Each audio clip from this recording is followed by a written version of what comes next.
Hi, everybody. DJ Yoakley with you for another Coach's Corner. This time, a little cut out of Columbiana County. It is Leetonia Coach's Corner, and we are joined by the assistant head coach, the offensive coordinator, Mr. Drew McLaughlin. Drew, long time we've known each other, and this is the first time I've been able to bring you on. Congratulations on the new gig at Leetonia. Roaming the sidelines with the head coach, John Protopapa. What is the kind of morale been in Leetonia since you guys took over? Yeah, man. So thanks for having me. I appreciate it. It's been, the spirits have been high here. They've been really high. We got in about March-ish, and we've been lifting like crazy. We've been in the school, me and Coach Protopapa, like crazy, trying to recruit some kids, get some new kids out. And like I said, it's been high up here. We've had a lot of kids coming to practice. We've been doing a lot of good things, and camp started yesterday. So we're seeing the numbers. We're seeing about 32, 33 signed up. And they're coming and they want to compete and practice, and they're excited for this year. They really are.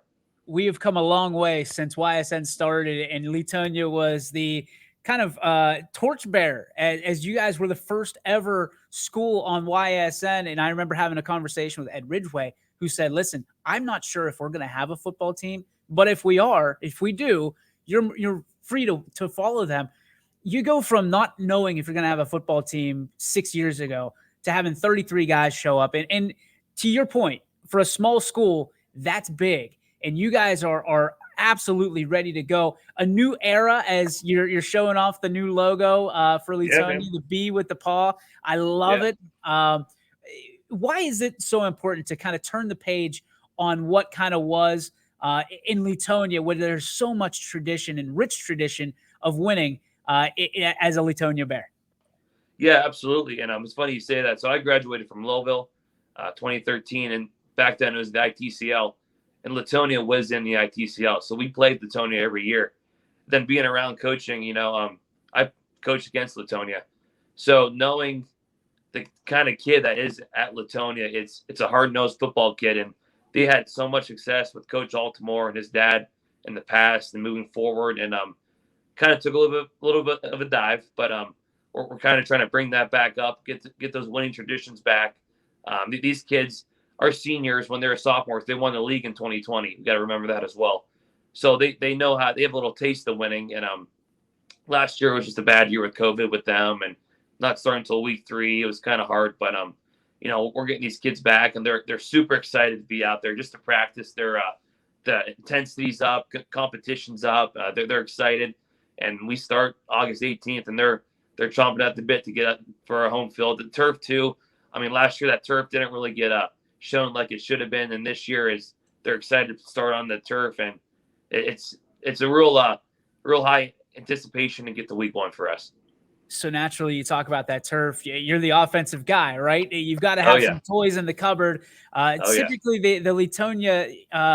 You watch them on tape, and it is, belly left, belly right, whatever it may be. Are there going to be a little bit of a difference in the era of belly left and belly right, or is it going to be same as usual and you got to stop the Leetonia Bears in the trenches? Yeah, I don't want to give away too much, but we're going to do a little bit of both. We'll do a little bit of both. We've thrown a lot this July. We had 3 passing scrimmages just to see the gauge where we're at there. But yeah, we're going to have a spread package for sure, and we'll have our pro concept. We'll do a lot of good stuff out of there.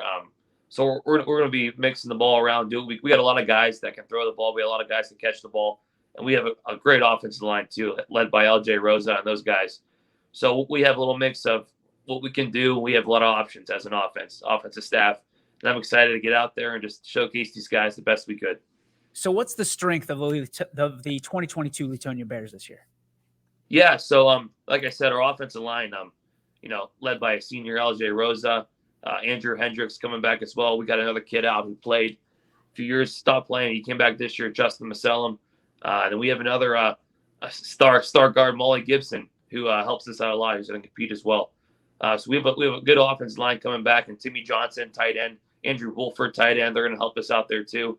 And then even our skill guys, Noah Riffey, Tatum Finley, guys like that, Isaac Cloud, Ethan Mathia. We have a lot of guys that are going to help us out in the skill package. We have a lot of guys coming back this year from last year, and they're going to help us out in a major way. And we have just come together, getting down our offense, and they're going lead us the way here. I think one of the coolest things is we talk to most of these coaches about, the EOAC in particular is the youth movement, right? There's a lot of teams that are going to be really young. You guys actually have some veterans. What's going to be the biggest challenge for you? And if you can get it corrected and get it solidified, you guys should have some pretty kind of a highway to the EOAC title. Yeah, and like I said, like we talked about before, 2 years ago, the senior class won the title. It's nice. We have a good mixture of guys. We have about 8 freshmen out as well, so we have a good younger class coming up. And our senior guys, they're going to lead us the way, and they know how they've done it before. So we're going to lean on those guys to take our juniors and sophomores, and even some of the freshmen that are going to be getting some reps to lead us in the right direction here. And any senior wants to go out winning the league, so that's our goal here, is to win that league. And then there's 16 teams in the playoffs, and you get in there. It's invitation only. It's not like basketball or baseball where you got everybody makes it. This is invitation only, and once you're in it, it's I don't care if you're in seed 16 or seed 1, you're in it. You're going to compete and battle, and that's our goal here. It's just to compete as much as we can, and it doesn't matter where we're at. You're gonna know you played Leetonia football on Saturday morning. That's our goal here. What are the major obstacles that you see getting to the playoffs into week 11? Is there anything that stands out to you that you guys are really focused in on? Okay, if we can kind of course correct early enough, we should be there when it counts in week 11. Yeah, the first thing is just a new system coming in. It's same thing, but different terminologies. Having these guys learn our terminology coming in, and then we have a hard league. It's not easy. These teams, Coach Haig does a great job at Valley Christian, Southern Local, United, Coach Spade at Columbiana, even Coach Altamore, who's a Leetonia guy at Lisbon. This league's a tough league, and being one of the smallest schools in the league, it's not easy, but we're going to accept that challenge, and we're going to move forward. Our non-conference, we go to Jackson Milton, who's a good team, then Martins Ferry to Matthews, all good teams as well. So our schedule's not in our favor, but we're excited for that, and we're excited to bring it every Friday night. Well, Thursday night we open up with Jackson Milton. We're excited to bring it, and then that could get us battle tested for when we go into week 11. So you talked about the league a little bit. This is a league that anybody can win on any given night. There's no, I mean, from weeks 3 to weeks 10, you are locked in, and you better bring your A game because you'll get knocked off if you're not. Is it exciting to not have to look past? I mean, most people are saying, okay, in week 4, we've got so-and-so, but week 7's the one we really have to worry about. Is it nice as a coaching staff, especially as a first-year coaching staff, to have to go week by week and really dedicate yourself to those 7 days? Oh, I absolutely love it. I love it. Like we said, this league's a tough league, and all these coaches in this league, they're great coaches, and they're well-respected throughout the league. And, from week 4 to week 10, it's going to be a grind. As a coaching staff, watching a lot of film, doing what you could to get these guys in the right spot to be successful. But it's one of those things where you're excited. It gets you excited as a coach. It gets you excited as a player. Where you got to bring it every single day. Every day at practice, you got to bring it. You can't waste a day in this league. You really can't waste a day. If you waste a day, you get behind. So that's something we got to preach to our guys, and they know. They've been playing this league. They know what it's like to play in the EOAC. It's a tough league, and for me as a coach, offensive coordinator, I'm excited to bring it every day and coach the guys the best I could, and then we'll see what happens from there. For anybody that's never coached a team, you know what I mean? That first year is probably the toughest. Getting the buy-in. You already talked about the communication, the lingo.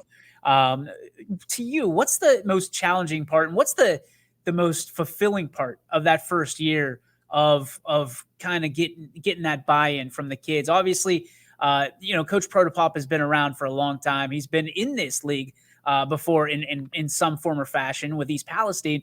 When you look at what you guys are setting out to accomplish, to you, what's the most challenging and what's the most fulfilling? So the most challenging is, kids these days are very impressionable, and a new staff coming in, they're used to the old ways with Coach Julia, and Coach Julia is a great coach.